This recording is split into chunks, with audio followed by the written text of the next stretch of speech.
Hello, everyone. Welcome back to the Bucket Think Tank for the Life and Times of Scrooge McDuck, Part 3, or Chapter 3, The Buckaroo of the Badlands. So, the Buckaroo of the Badlands is sort of an odd thing. It takes a while for this story to really get going. It's not really as epic as the previous one, but it does sort of have that feeling that the first one had, where it's Scrooge really learning a lesson, where the second one was more about the adventure. So, the concept of going out west of the cowboy story was a big deal at the time that not only this story came out, what superhero movies are now, cowboy films were before. Like Clint Eastwood was the man of the hour, primarily because of old westerns.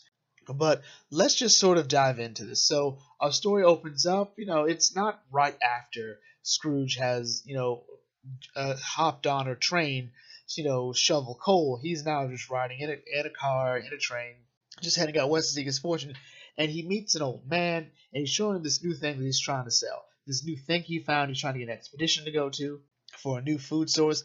It's a square egg. And the reason it's important is because it's a square egg, so it will not roll off the plates or anywhere.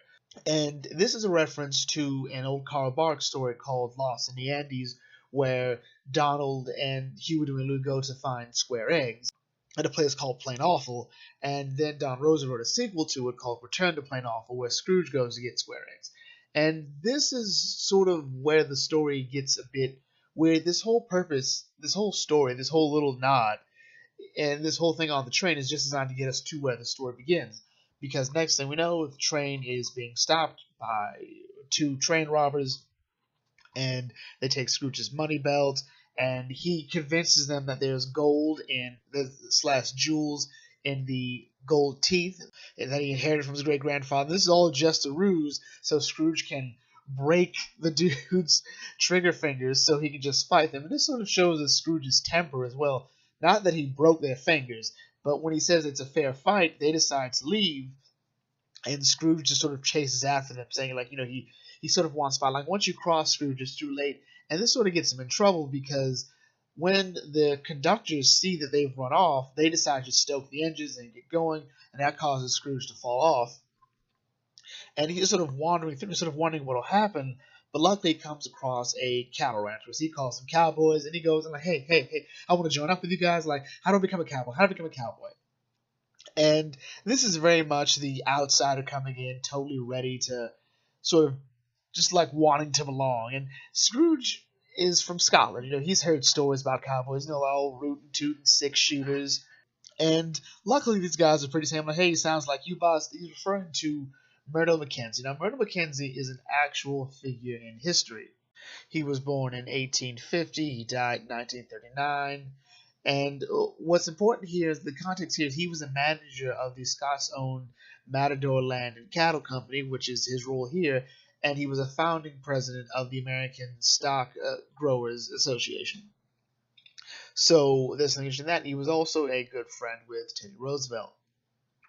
But what's important is he's from Scotland, and when he hears Scrooge, like, a brother, like another Highlander on the Chilsum Trail, and he says, like, okay, do you know anything about cattle? And luckily Scrooge, he was a cattle boy. He was a cabin boy on his boat to America, and he pretty much slept with the cattle.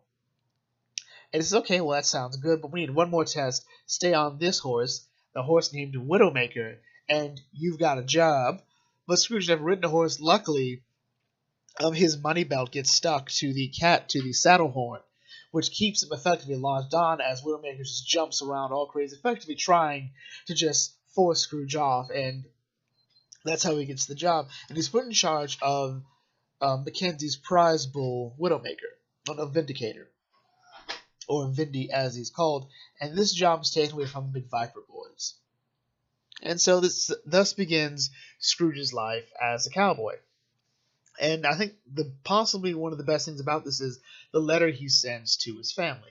And I say this is important because in Once Upon a Time and in most of the Ducktales works, Scrooge's family is sort of undercut. Like, it's weird that in the 87 cartoon, and presumably in this one and the new one to some extent, that Scrooge's family is sort of not mentioned. Like, there's McPapa and McMama and his great-great-grandfather Silas McDuck, but that's kind of it. There's never any mention of his sisters who or any siblings, which would be necessary for Scrooge to have a nephew and Donald, let alone a grand nephew, and Huey, Dewey, and Louie. And so here we sort of get that explanation. Well, we already got it before, but now we see the interaction, the letters that are being written, and we can assume that he's been writing letters ever since he left. He talks about his new horse, about how different the land is compared to Scotland, how crazy the weather is, and even the point that he's renamed his horse Widowmaker Hortense after his youngest sister for their temper. And it's a really sweet moment, and it really just sort of shows that Scrooge has this great sense of optimism and love of family to him. And one night while he's writing a letter to his family, he's knocked out by the McViper boys who are going to steal Vindicator to sell and whatnot. Then Scrooge is woken up by, he comes to, and Myrtle Mackenzie's found the Vindicator's been stolen. They believe it's the McViper boys, so Scrooge goes after him. Or as he's called here, Buck. Like, that's his new cowboy name, Buck McDuck. And it's really fun, this sort of Scrooge sort of really cementing himself into his new role, his new life. Like, each new area, each new chapter is sort of Scrooge becoming this job, becoming whatever job he's in. He sort of immerses himself in it. Next day, he arrives in the Dakota Badlands. And the Dakota Badlands look just awesome. So, as he's wandering through the Dakota Badlands, he comes across a man who's got his leg caught under a rock.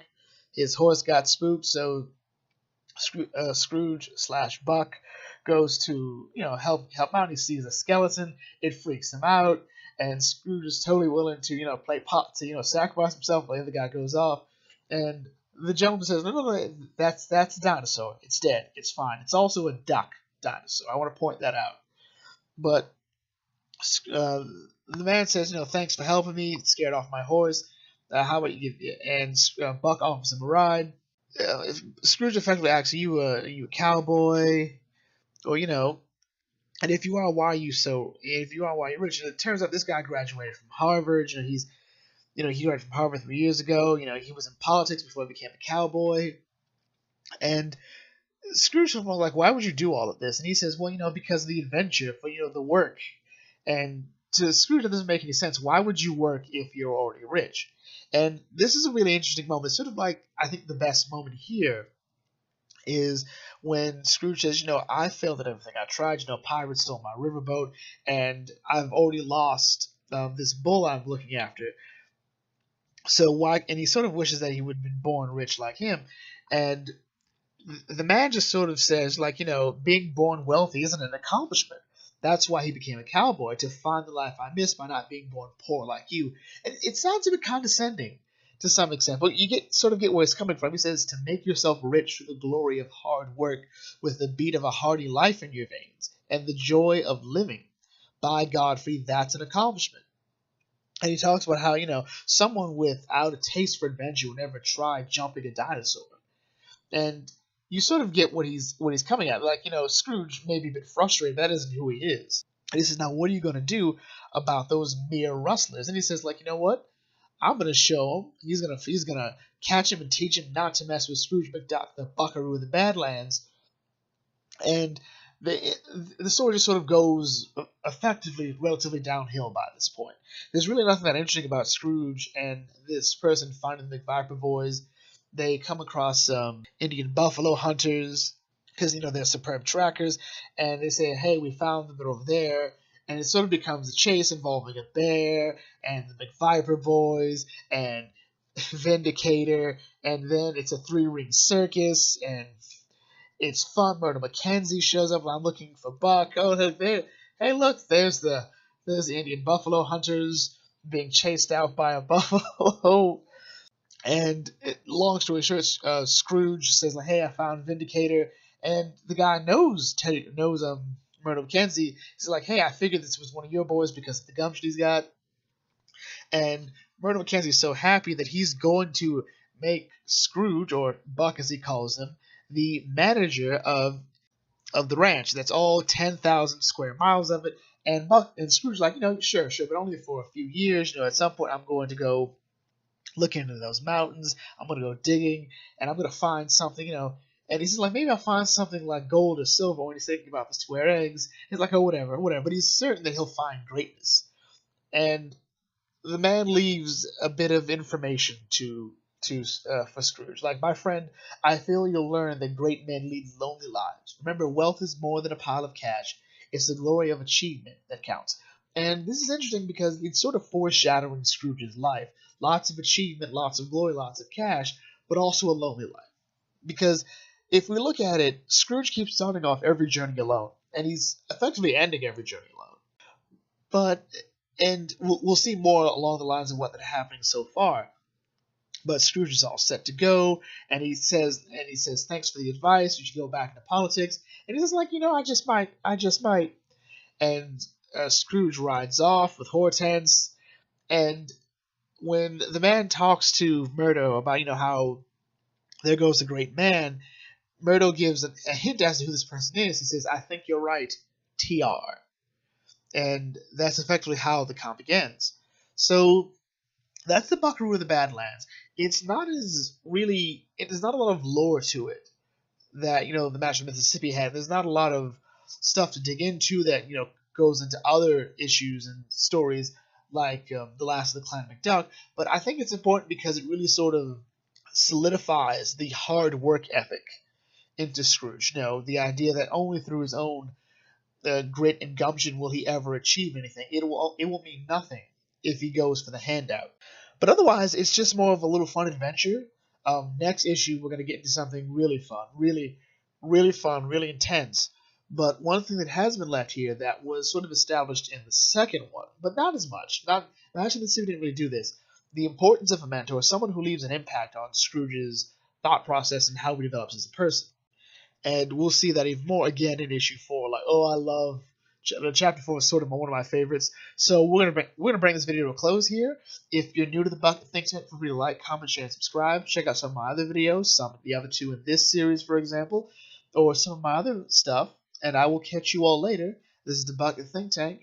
May your fandom serve you well.